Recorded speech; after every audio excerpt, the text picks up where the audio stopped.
All right, guys, welcome back to the best hour of their day. Jason Fernandez here with the infamous Todd Widman, sometimes referred to as the scariest man on seminar staff. I got a story later that I'll tell you that I felt like I was back in the military, very briefly a couple years ago at the games when you caught me off guard and I didn't know what to do. But I'm gonna give you a brief intro, Todd, and then we'll kick this off. But a Marine. I was going to say former Marine, but I know how that is. Once a Marine, always a Marine. Been a CrossFit Flow Master for years, games judge, both teams, teens, and all the way back to the ranch. Correct me not. You've been judging that long? Yep. Yeah, so for a long time. Pivotal member of the CrossFit Kids staff and development of that course. Runs an affiliate in his garage. Sits on numerous boards within the CrossFit entity, just kind of governing what goes on within seminar staff. I found out that your spirit animal is a wolf as well. Totally, dude. Yeah. But for those of you that, want to hear from somebody who has had a front row seat of just the evolution of the company, the evolution of the CrossFit Games, and evolution of, trainer development, I don't know that there's anybody better to talk to. And I think you probably got the highest compliment I've heard in a long time from anybody, was that Chuck Carswell basically said that you're kind of a mentor to him and are pivotal in his development. And I was just like, well, that's a big shoes, my friend. I don't rate that, that's for sure, but I sure appreciate you passing that along. Wow. Yeah, he was. As soon as we confirmed this, I hit Chuck up. I was like, hey man, I need some things that people don't know about Todd that we could talk about. No, it's all good stuff. But I don't actually think I know when. What was your entry into CrossFit? Yeah, totally. First, Jason, thanks for having me, brother. It's a privilege for sure. Absolutely. And always good to see you, man. I don't get to see you. This is selfish for me, man. This is selfish for me. Dude, I get to see you, I feel like, twice a year, once at the summit and once at the game. So stoked about this. Thank you. I was still in the Marine Corps, and it was a dude, late 05. And a dude said, hey, Todd, you like to work out? Check this out. And he was on the computer, obviously. And at that time, I was certainly even a bigger meathead. And I thought it was so silly to be looking on the computer for a workout. It was this laugh. I was like, what are you doing, man? Luckily, and I don't know why, luckily I was willing to give it a go. Just like, okay, let's try this out. And it was Elizabeth. And long story short, it legitimately took me like 55 minutes.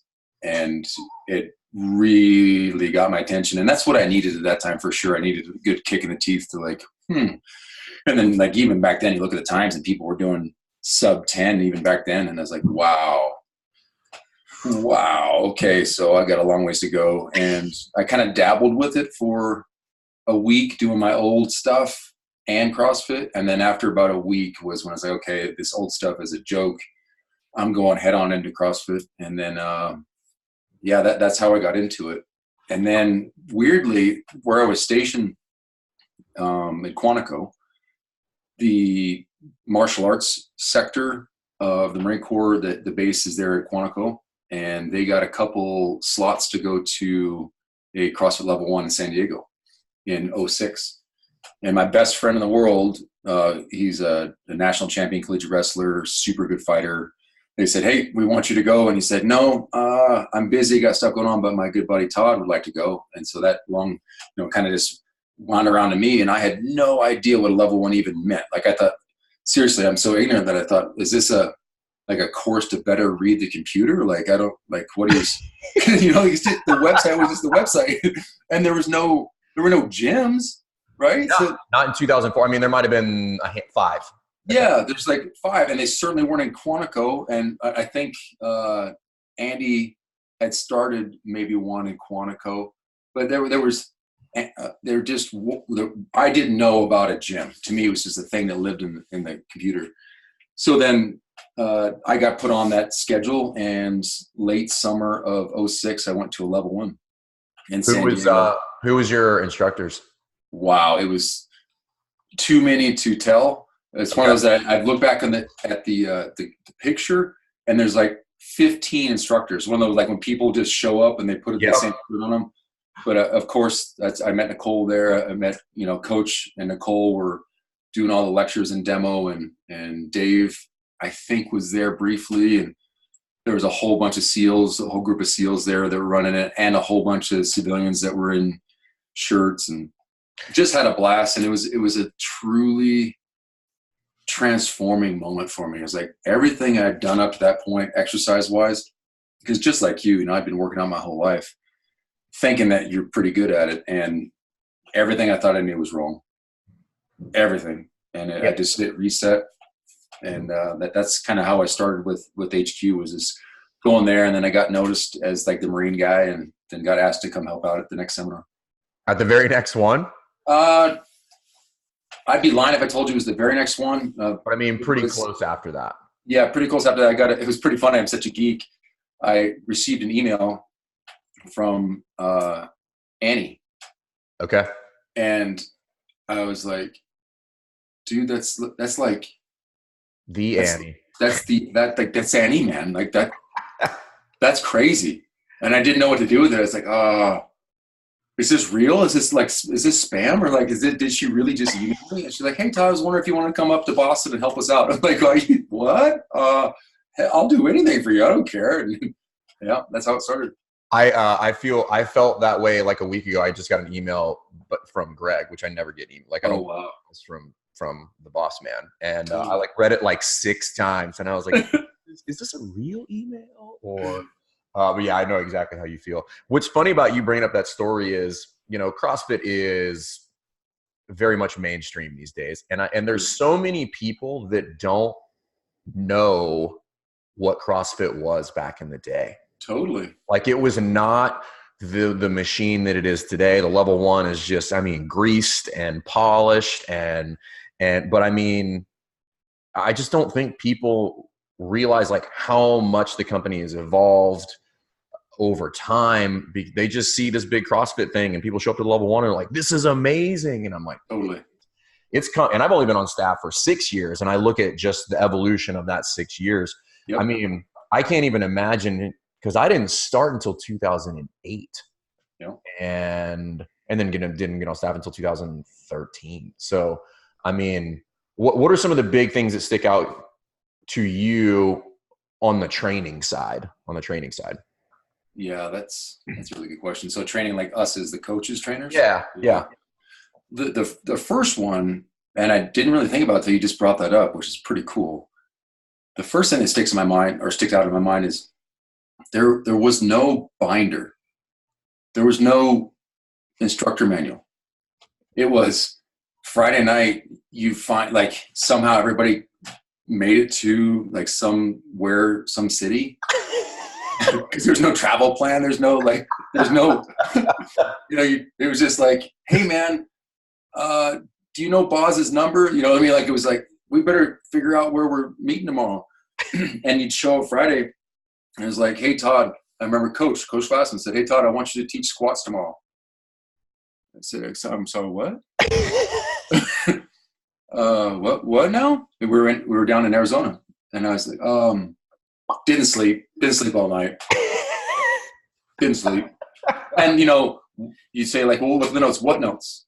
The coach had the notes because it's coach's thing. Like, he's doing his thing. And then, like, does somebody here have notes I could look at? Yeah, just again. So it's like, hey, can you text me what the 3 movements are? Yeah, it's the squat, front squat. Okay, yeah. Okay, good. We should probably teach something about them. Like, I have no idea. So like, it's hysterical to me that, everybody has this beautiful like instructor manual that if you just read the manual, it's a home run, like, because that's the juice that's been whittled down by Nicole and Dave and innumerable other smart people the last decade and a half to really make it just a really tight package where, for the first 4 years or so of the old crew, it was just a sticky note, like, hey man, teach this. Like, okay. I've heard numerous stories about that where just on the fly, somebody would get given like the deadlift lecture, and they would just get up there and just talk about the deadlifts. Like, there weren't performance, there was no set faults. They wouldn't talk about. I mean, and I look at it now, and it's funny because now, that is such a well-oiled machine, and it's so well orchestrated. and the delivery is so pristine that most people that show up to the level 1 think that those trainers there work together every single weekend and they practice. Totally. Where the reality is, I will, in many cases, be working with somebody I haven't seen in 6 months, or somebody that I've literally never worked with before. Yep. But it's just plug and play. It's like, take the best trainers we can find, we put them in there, we polish them up and make sure that they know how to present the material, and nobody's the wiser. Yep. I think that's just a testament to what a good job, Nicole and Dave have done to provide that package for us. Is just, it's shocking. It's the backbreaking work just to, change one word. And it's just crazy that they've come up with this package that's that good. It's phenomenal. And I think what people underestimate is I've described the kind of the standard within the company is, from a training standpoint, as just almost insurmountable, where it's to the point where, like, you're expected to be the best you could possibly be. And nobody's competing, but it would be akin to being in a culture where everybody there would work for free if they had to, and they would do it gladly. And I would even add to that, Jason, because I'm glad you bring that up. I would add to that, not only would they work for free, but I've often said, like, of our 200 people, like, it's the 200 dudes and dudettes of the training crew. To me, they're the most incredible 200 people on the planet. And I'm talking, like, any organization. I firmly believe that we could take this 200 and we could go take over any company, making badminton rackets, and we would figure out how to do it better, faster, more efficiently, with better material, and with a smile on the face. And we'd have a training program on how to do it, and then have a video for how to make it better, just because of the group of people they are. And oh my word, when I left the Marine Corps, Jason, I thought, like, the hardest thing for me to leave by far was the people. Because holy cow. This in the military, like, you're around this group of dudes that literally take bullets for other dudes, like that type of caliber human being. And I was terrified. But then it came to CrossFit, and this 200, it's like the who's who. It's like the SEAL Team 6 of the world. Yeah, I would agree. It's super intimidating entering that group when you come in. Boy. It is even being around Jason, being around him, like, you're wearing the shirt and you're like, dude, I don't rate this. I shouldn't be standing here. Like, I'm on the wrong line. I tell people the summit is the most terrifying experience ever. You have to train in front of your peers. And I've told people, I'm like, listen, there's the Todd Widmans, there's the Nadia Shatilas, there's the Chuck Carswells, and then somebody throws you in there like, hey, we need you to teach. You have 7 minutes to teach this group the squats, and it's just like, all right, let me go shit my pants first. Yeah, then just real quick, gotta wipe just real quick. Yeah, I don't think people understand, but I think it's a testament to the culture of feedback within the company, right? Because that is what I notice the most, and I think that is why it's its own filter. That feedback process is its own filter, because if you can't take that, you can't be on the team. Yep. It's something that I haven't seen anywhere else, other than I had the privilege of hanging around some SAS guys, which are just total dudes. Yep. And it was a huge privilege. One of the SAS guys knew, military background and friend of a friend type thing. So he gave me the insider, come on back here, no one else is allowed to see it. And they operate, in my opinion, a lot the same in their debrief.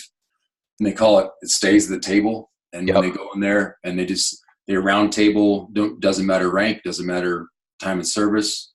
And they say, here's what you did right, here's what you did wrong, here's what's fucked up, here's what we need to do to fix it.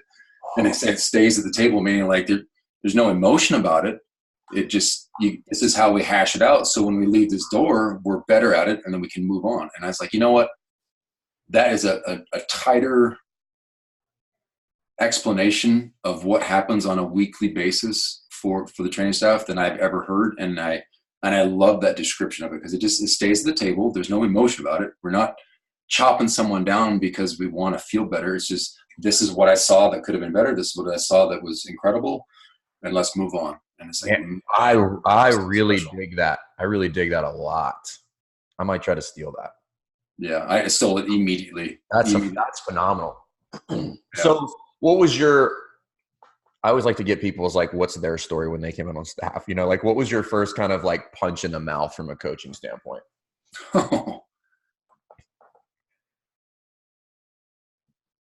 Well, what an interesting question. There's so many. I had several. What comes to mind first from a coaching standpoint was legitimately running in on a weekly basis, running into people that had super cool questions that I was so woefully ignorant about their specialty that I didn't even know how to answer the question. Yeah. You know, like Olympic lifting specialists, the people that taught on a national level, and here I am, like I knew the med ball clean. You know what I mean? Like I'm still learning. So it's like 07, 08, and I'm still learning how to do this stuff myself. And I'm, you know, going to Berger's things, and my mind's just blowing up. But I don't know anything about this stuff. I've taught it for a couple of years, maybe. Yep. And there's dudes that professionally taught it for 10 years, and they asked me like, "Oh yeah, so do you think that, you know, having a neutral wrist or a flex wrist at the top receiving position for the snatch is appropriate?" I'm like, I don't know. Like So when you start asking yourself, do I know the difference between neutral and flex? Totally. Like it's so far, and then like I think this is the right answer. So I get the right answer, and you can tell the look on the face, like, maybe. And then I look back at those moments, like, dude, the power of even when you're in charge or even when you're instructing something, the power of being honest is so hard to do, but it's also so important. The power of looking at a human being and saying, "That's a great question. I have no idea, buddy. Like, that's a great question. What do you teach?" "Oh, right on." Like, I'm gonna look into it because I don't even know what you're talking about. That's how awesome that is. Yeah, I think that's. People do that. I would agree with you. That was one of I forget. Somebody told me that, and it might have been Joe Mo. It might have been Joe Alexander. He was straight up. He's like, "Listen, don't bullshit." Yeah. He's like, "The answer is I don't know if you don't know, because everybody is quickly going to figure out that you don't know if you try to circle around that answer. So just say I don't know. I'll find out." You know. So no, that's really cool. So when did you start getting involved in the kids side of things? Ironically, so that week that I told you that I went to the thing in San Diego. Yep. The level one, that is not a thing, the level one in San Diego. The week prior, so it was one week, and then the weekend for the San Diego seminar. Okay.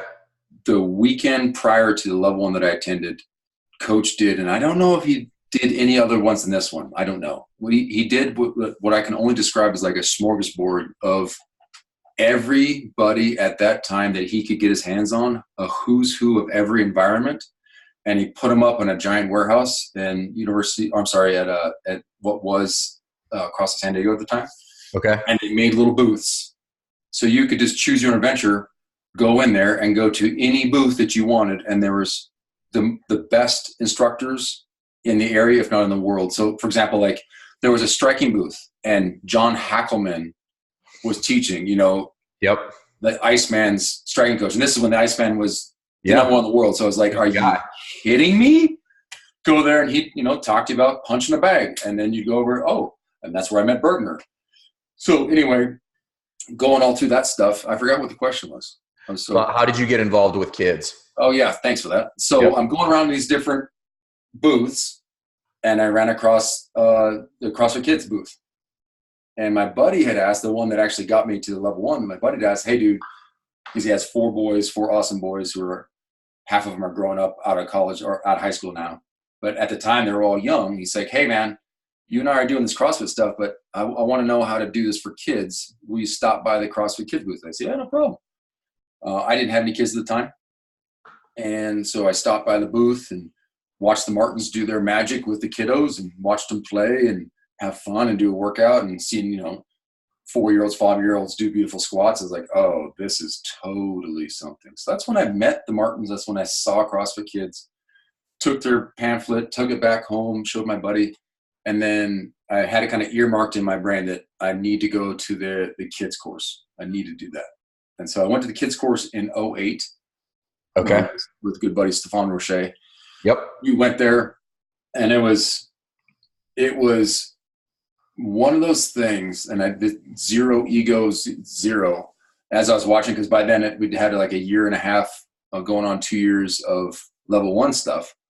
So I kind of had to get a jive of how programs go and how the weekend seminars go. Watching it, I could see the potential of this being amazing. Yeah. Like they had the juice, and I could just see, like, I think there's some things we can do to like just squeeze it a different way. Yep. And make it more like a level 1 package. So that was 08, but I thoroughly loved it. It's a great course. Had fun. So I was 08, and then late 09, we were at a Flowmasters thing, and Dave and Nicole pulled me aside at dinner, and they said, "Hey, we're thinking about making you the kids program manager. What do you think about that?" And I about fell over. I literally about fell over. At that time, I had our one son, and I was so blown away that they would even ask me to do that. And I immediately said yes, because that's amazing, and I knew I had a lot of work to do. But that's a progression of how I came across kids, and that's very cool. I always tell people, I'm like, there's 3 courses. I mean, there's a lot of stuff, and well, there's less now, but there's 3 courses that I think people should take, and it's level 1, the level 2, and the kids course. Like those three for me, and I only took the kids course maybe 3 years ago. Oh, cool. But I mean, there's just so much to be learned practically with like dealing with kids, and how that is an entirely different ball of wax. But I tell people, even if you never intend on teaching kids, 99.9% of that course will make you far more effective coaching adults. I agree. There's just something to be said for like how they teach that course, and understanding that. I think one of the big things that I took away from that is, obviously kids have a very short attention span. So like, you really have to get to the point. And that's one of the big things that I found was so effective was adults are no different. Yep. You know, they're coming in there and like, they really just want to kind of play, or they're shooting the shit or whatever, or they had a long day and they want to talk about it. So if you're going to be long-winded and boring and all that stuff, it's like, man, you got to get to it. Like you're talking way too much. They need to do talk and move, people, just like you would kids, you know? So that was one of the big things that I took away, was just like getting people going, getting them moving, being very big as far as personality. And I think most people would be served very, very well by going to that course. I think it's a fantastic course. So that's a testament to you and what you've done. I appreciate you saying that, Jason. It's the staff for the kids course is just incredible. They're phenomenal people. And I gotta tell you, I learn and relearn exactly what you said over and over, because I think it's a lesson, at least for me, that I have to keep kind of overhearing, because I have that tendency very quickly to turn into the lecturing side with adults and even with teens. Like, let me tell you why this is so cool. Let me tell you what this is going to do. And then I sit back and I look like, when I work out, I don't talk at all. I roll out a little bit. I get my weights, and then I do the workout. It's like, weirdly, people just want to work out. Like, they don't really care about anything other than let's work out. Yeah. I had to talk myself back, like, oh shit. Anyway, guys, grab your bar. Yeah, exactly. When we started our kids program, and we have a girl, Nicole, who runs our program, and she does a phenomenal job. But when we started it, I was coaching the kids classes a little bit, and mind you, I'm probably 5 years into seminar, you know, over 100 seminars, and well over 5,000 classes coaching in an affiliate setting. So not your first day. And I was petrified. I was like, there's going to be these 7 and 8 year olds. I was like, how am I going to keep them entertained? We have to cover so much stuff. They're not going to listen to me. They're not going to have fun. And like it is challenging to coach kids, and particularly coach them how to move well, or kind of trick them to move well. But what are, since you're kind of the man, like, what do you want people, what is, like, you know, what would Todd Widman want people to take away from that course?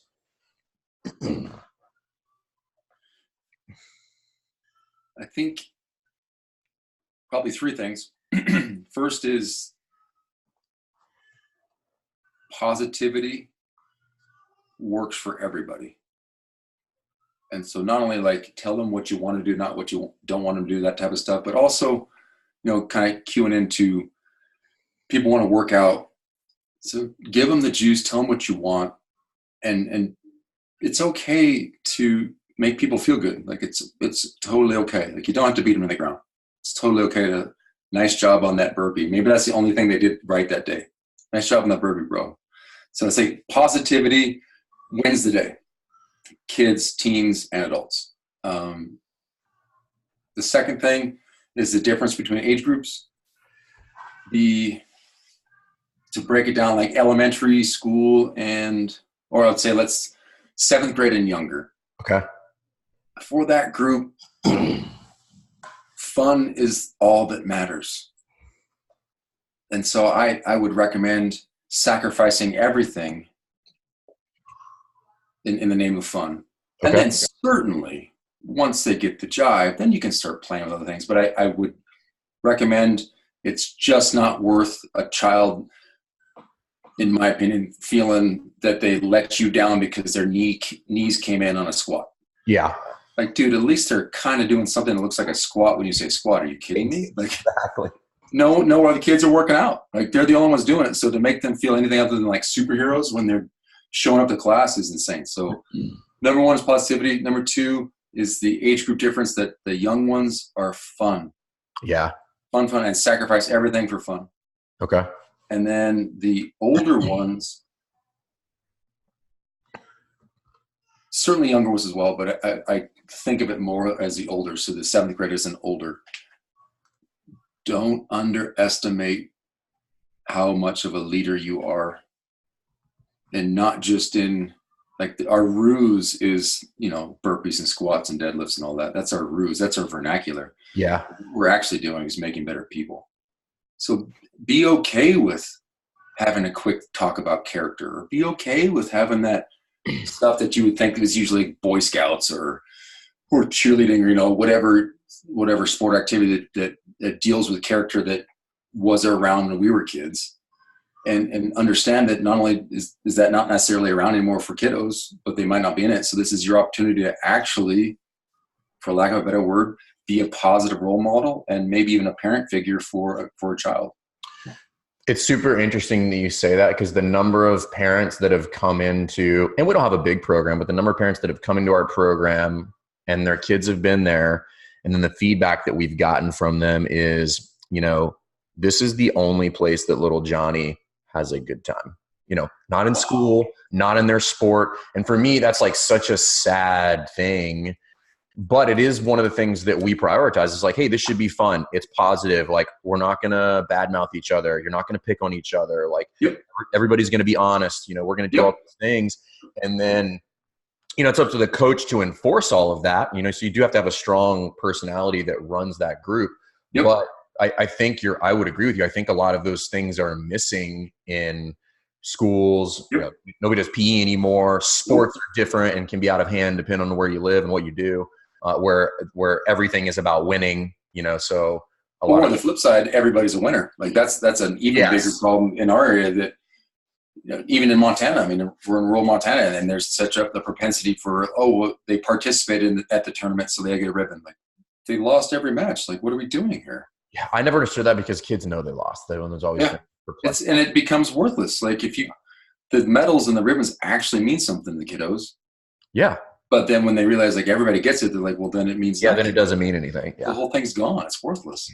That's actually a good segue, because I wanted to chat a little bit about, how many years were you overseeing the teens division at the games? I think it was the first two. You've done teens, the first two. Teens. Okay, got it. I think it was the first two, and then handed off to Kelly Brown, and then she did it, and then handed it off all the way to Jason McDonald, and he does it now. Okay. If memory serves me, and Eric O'Connor as well. Yep.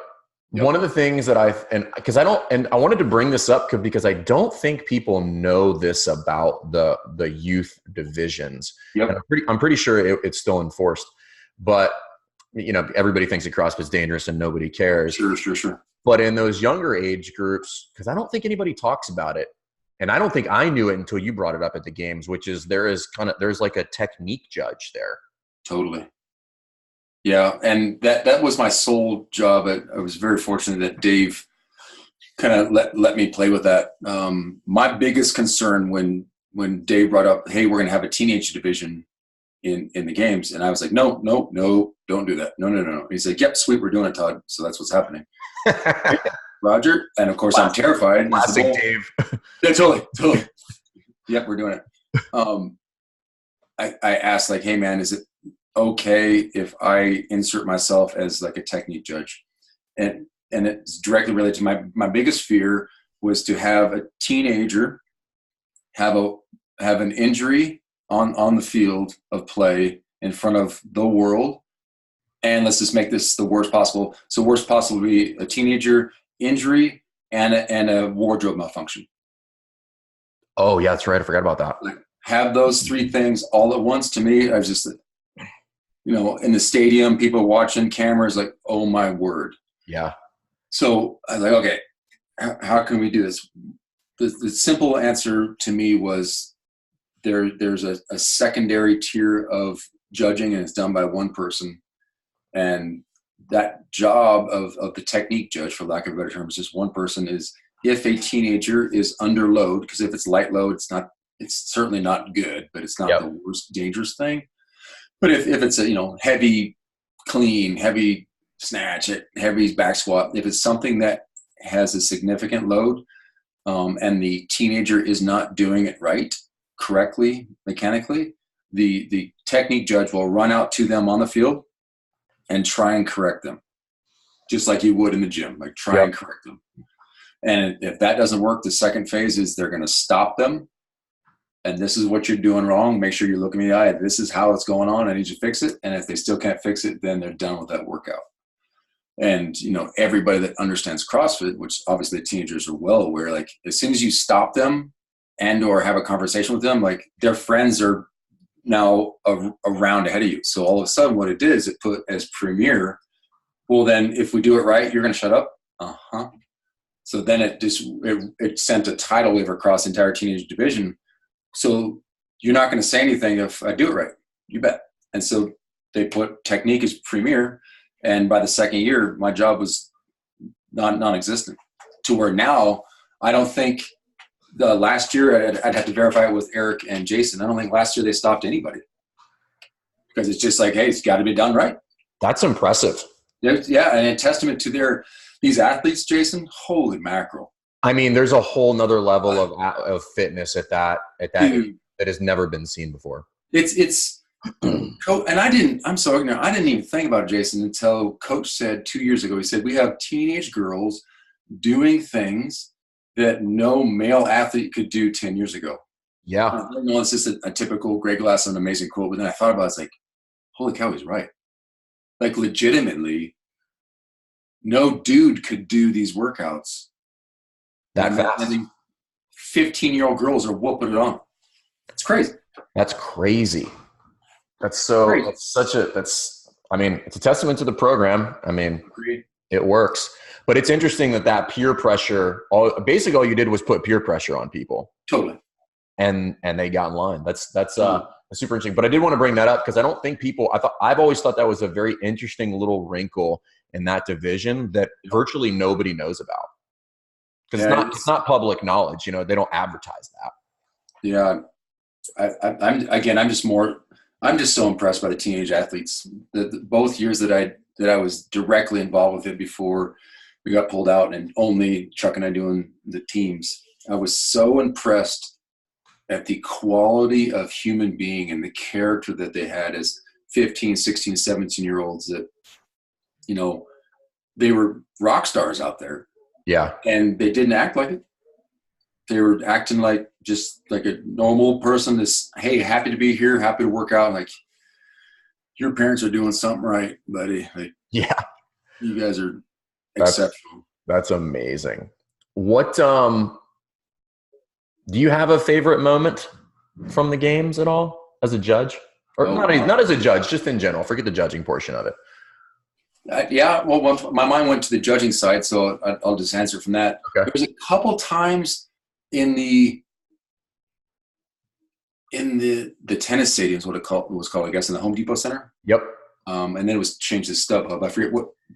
I always get those wrong too. I think it was Was it StubHub. Home Depot first and then went StubHub, or is it the other way I around? think it was the other way around. I think Okay. it was, I think it was StubHub first and then went Home Depot. But Got it. So it must have been, gosh, I think it was when it was then Home Depot. okay. There was a couple moments in a couple of consecutive years that the crowd was going nuts and the athletes are doing crazy things, as always. Like but then an athlete would do something above board and the crowd would reach this level that brought tears to my eyes. Like it was like a roar, and then it turned into just this emotional, like I felt like anybody could have done anything. And it was the first time I ever understood, because I'm certainly no collegiate / professional athlete. The first time I understood, like, a crowd can make people rise. And I was able to feel it down there. And it was such a beautiful thing, because one time they were encouraging athletes that was having trouble and they almost got like a snatch or something. And the crowd went nuts. And then another time was when, like, Rich was breaking out ahead and he's doing his rope climb things. And it was just like, it was so powerful that I was broken down in tears. That's the most memorable for me. The second one would be when the announcement for, Amanda. Yeah. I don't know if you remember how they did that. 2010, maybe? That sounds right. It might have been the first year we were. It was. Yeah, it was the first year at Carson. Yep.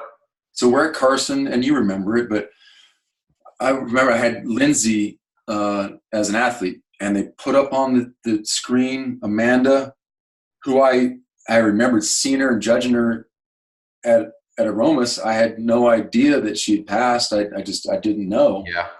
So I'm sitting there and I'm watching a beautiful, video on this amazing athlete who I remembered clearly, because she was one that she stuck out. Obviously, red hair, flaming red hair, tats everywhere. Like, she's not going to blend. Yep. I remembered her clearly, and then it's like, she passed. That's insane. And then Dave announcing, like, yep. And so our first workout's going to be this. And I was so fired up, like, I almost wanted to grab that bar and try that workout for Lindsay. Like, I was so fired up, man. Oh, I was, so that happened to me. I remember the first time where I almost lost focus was the first time they did the clean ladder at the tennis stadium. Oh, wow. Because that was crazy. Like, that, I think that was the first event in the games where they had that element of, like, moving really quickly and heavy ass barbells. And it was like the best of both worlds. Totally. And the heats were so quick, and they were cycling through the heat so quickly. And the crowd was just losing their minds every time those athletes would, like, make it to that last bar. And it was just like, there was guys, I think Josh Bridges was one. And I think Cody Anderson was another one. Like, two guys that shouldn't be moving those types of weights were over 300, and people are just going bonkers. And then the other one was actually last year, because I judged Josh Bridges on the very last event when he did the yoke carry. Oh. And he was a hot mess. Like physically, he was a hot mess. Physically. And he got to that last yoke carry, and I thought, because he crushed everything to the yokes. I mean, he went through the thrusters and the pegboard like it was a joke. Yep. And then he got to that last yoke, and I'm thinking to myself, I'm like, he's not going to make it. Like, there's no way he's getting that yoke over here. Like, it's just not happening. Yep. And the crowd had him cover that last 50 feet or whatever it was. I mean, without that crowd, he does not get that yoke over there. But I mean, it was like, I was trying to I wanted to cheer for the guy. Yep. I was like, dude, what I'm witnessing here is pretty epic stuff. Like, this is like superhuman type things that we're seeing here. Superhuman. That's the best way to say it. I agree with you that, like, those are the things that, like, I remember those, because I'm, like, the hair starts to stand up on your arms and that stuff. So that's really cool. I'm really looking forward to this year. I'll see you there. So I'm looking forward to that. But perfect. I wanted to talk to you a little bit about coaching development. So obviously you have a lot of that going on, like, that's kind of your job with seminar staff, but you're coaching out of your garage, right? Yeah, I coach kids and teens out of Zootown CrossFit, which is a local affiliate owned by a dear friend. Okay. And it's just a blast. Kids, preteens, and teens, actually. And then I coach and work out with people at my home affiliate. We don't charge anything, so it's not a. And the only reason I'm not a legit affiliate because I spent a year trying to find a name. Are you kidding me? There's no words left. There's no words left, man. I understand now. There's affiliates out there like, yeah, I'm 1, 2, 3, 4, 5, 6. I get it. I get it because there's no name. Yeah. So I was like, I'm in the middle of trying to find a name for the affiliate. That's why it's not on the. Do you do any coach development for anybody like locally? Not at present right now. Yeah. But we definitely have a lot of plans going forward for at Zootown CrossFit. That's super cool. Every now and then people do come. I've had a couple of folks come and kind of follow me through on internship type stuff. Yeah. A couple high school students had like week-long things to come and follow coaching around. So semi to informal stuff. Okay. I mean, you've done a ton of, how many seminars have you done? Do you know what the number is? I don't know the exact, I think it's 370, 380. So a lot. So obviously a lot of people that are going to be listening to this from our coaches and affiliate owners. Yep. What for people who are looking to develop themselves, just professionally, but also in that affiliate setting, like what would be like one of two super tangible pieces of advice that they could like listen to this and immediately go in the affiliate and be a better coach? Wow. I think it's in there. I believe the first thing I got to go with is what, pops up in my head. And it's something that I struggle with to this day. So it's a constant give and take, but as soon as you think you know something's wrong. As soon as you like, this is how you do it, or this is why I do it. So I would say anytime that you have a system or you have a way that you do things, question it, poke holes in it, and change, which leads me to my second thing. Like,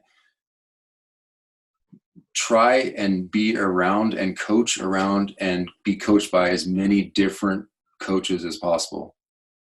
Like, I get something from my jiu-jitsu coach. I get something from by me coaching wrestling, and then by my buddy who's an incredible wrestling coach, and listening to him and watching him, and then by being around other instructors and other trainers in our CrossFit world and just listening. And how do I feel when they say that? And what do I think when they say that? And what do they bring up and what don't they bring up? And like, open your mind and continually force yourself to keep it open. And I think it's weirdly, initially, it's harder to do the more, like, there's this weird, for me, there was this weird kind of bell curve, how there was an equal line of the better I got, quote unquote, ish, that I thought I got anyways at coaching and training, mm-hmm. the more arrogant and ignorant I got. It was a weird thing. Like, ego was like, I don't know that is weird. I think probably everybody goes through that, because you go from being incredibly incompetent at something, and then you start to develop that proficiency, and that initial proficiency is like a false proficiency. You're totally like good enough to get yourself in trouble, but then you get around somebody who's a specialist, and you realize you literally don't know anything. You're like, you know nothing. Yeah, I have like the knowledge of a toddler at this point. Yeah, exactly. And so, like, that bell curve, initially kind of thinking that I knew something, and then actually just being honest with it, and quickly going off the curve on the other side of realizing I knew nothing. And I have learned so much more coming from that aspect and coming from that angle than any other mindset. And so I force myself to not be the one that answers things first. I force myself, or to try anyways, I force myself to actually really listen to what people are saying and what they're doing, regardless of their background, regardless of what they're trying to teach. Like, just how are they doing it and how would they do it? And then trying to poke holes in what I'm doing. I struggle with that too. I would classically describe myself, and I'm significantly better at now because I'm just conscious of it, but as what would be described as a waiting to talker. So somebody's saying something and all I'm doing is conjuring up what I'm going to say rather than just shutting my face and just listening. That's hard to do, man. It's incredibly difficult to do. And I struggle internally, like sometimes where all I want to do is just spit out a rebuttal that's probably not well thought out. That's, and I really struggle to sometimes just listen to what the person is saying. And then I might not have anything to say if I just actually listen to what they have to say. Yep. I've been thinking about this a lot lately because obviously we a lot of people have been writing in and just asking questions about coaching. And I've come to this weird little realization maybe that I think it's like anything else where like your strength can also be your weakness, or your strength actually becomes your weakness. Agreed. And I'm thinking about the affiliate settings. And I think the community aspect, which is CrossFit's like greatest tool, it's just that community aspect of it. From a coaching standpoint, I think that tight-knit community actually in a lot of instances actually hinders the coaches because the community is so great that they feel no need to leave the community and go find knowledge elsewhere. So people get caught in this bubble where they're just the top dog and they don't realize that that's just an incredibly small pond and there's this big ocean out there of people that, it wouldn't take me very long to drive, 30 minutes and find a whole group of people that are significantly better than I am. And I think about that a lot, and I'm just like, man, how do we start to reverse that and get people to understand that like development is never over. And if you're done, then you're done. If you're done developing, then you're probably done in that profession. And I think even a way to the litmus test for that, and I learned this the hard way by hearing someone else come up with it. If you go to a community and their answer is to immediately try and send you to a gym that's closer to where you live or that's more convenient, then that's the right place. If you're like, yeah, I live over such and such. Oh, there's a gym way closer to you and they're great people. They do this. Oh yeah, they're really good at the Olympic. If that's what comes out of the coach's mouth, that's where I want to go. Oh, well, it's funny because I do that quite a bit. But if they, the flip side, right, which is where I was stuck for the longest time, was like, oh yeah, you need to come here because this is where the real training's going. Nope, bullshit. Like that. Yeah. See you, buddy. Our programming is better than everybody else. It's the best ever. Oh God, here we go. It's the pro. Oh, that's actually so. And actually, I saved this question kind of for last because Chuck was like asking this, and he might not answer it, but he told me to ask you about your path to wisdom. Interesting question. So, I stumbled across is the best way to say it. I stumbled across a quote, which is from a Celtic proverb, and it's "See much, study much, suffer much is the path to wisdom." See much, study much, suffer much. See much, study much, suffer much is the path to wisdom. Huh. And what I love about that is it never says say stuff. That's a good point.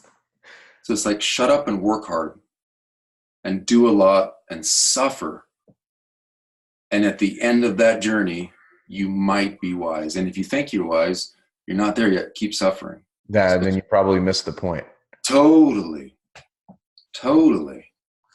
So I stumbled across it, and it's a little inside thing that, I call it my tribe. And I just for all of us, and especially me, full disclosure, just to stay humble and to stay grounded, man. Like everything that I have and that I do has been a gift that I didn't deserve, period. How I got here, what I do, how I do it, it's because other people before me have either given me the grace of like, hey, try it out, Todd, and or didn't give me the freedom to like, hey, this is actually a better way.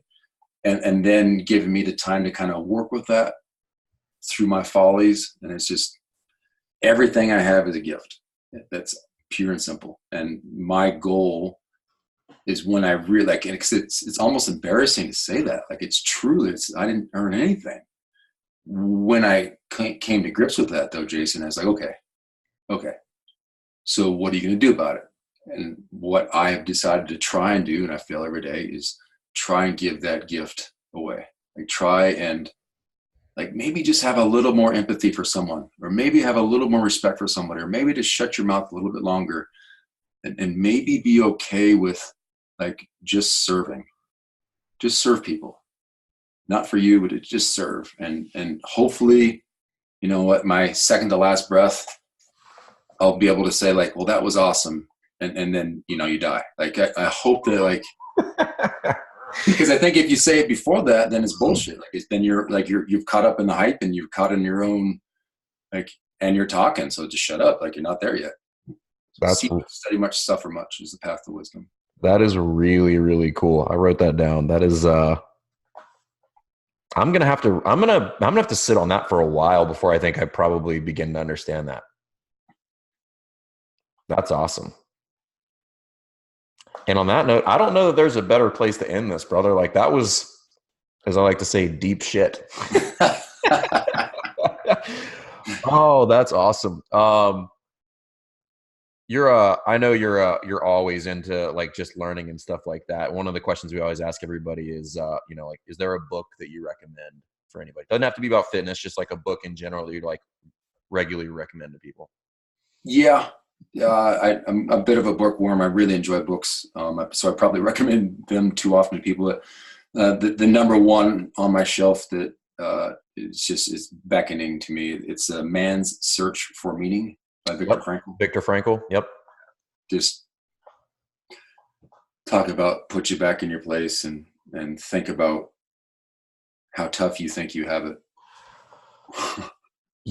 and how you act to other people, and how you act around other people, because you think that you have it tough, and you're like, oh, I'm choosing to act that way.